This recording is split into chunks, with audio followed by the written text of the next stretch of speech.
連続ピンチツイストの作り方。手足などに多く使われている技法です。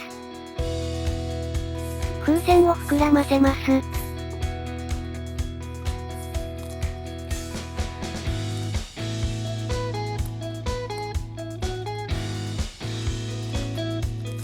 一つ目のピンチツイストを作ります。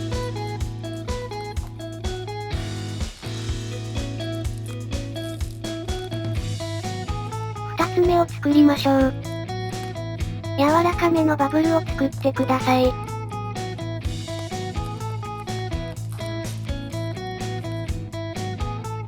作るとき、最初の絞りひねりに擦れないようにします。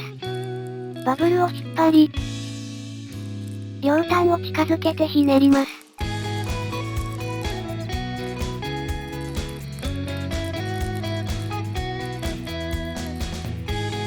三つ目を作りましょう。柔らかめのバブルを作ります。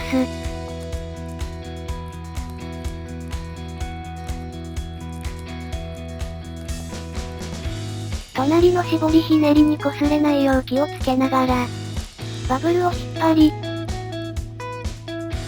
両端を近づけてひねり合わせます。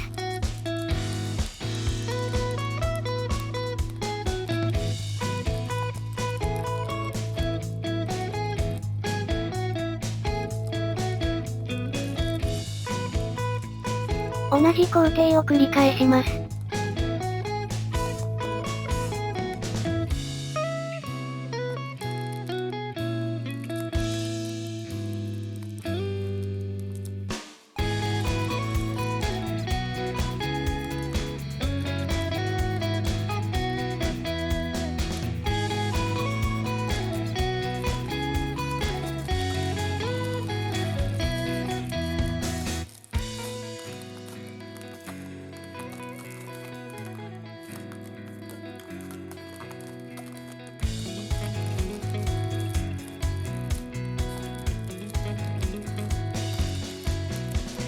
これで完成です。お疲れ様でした。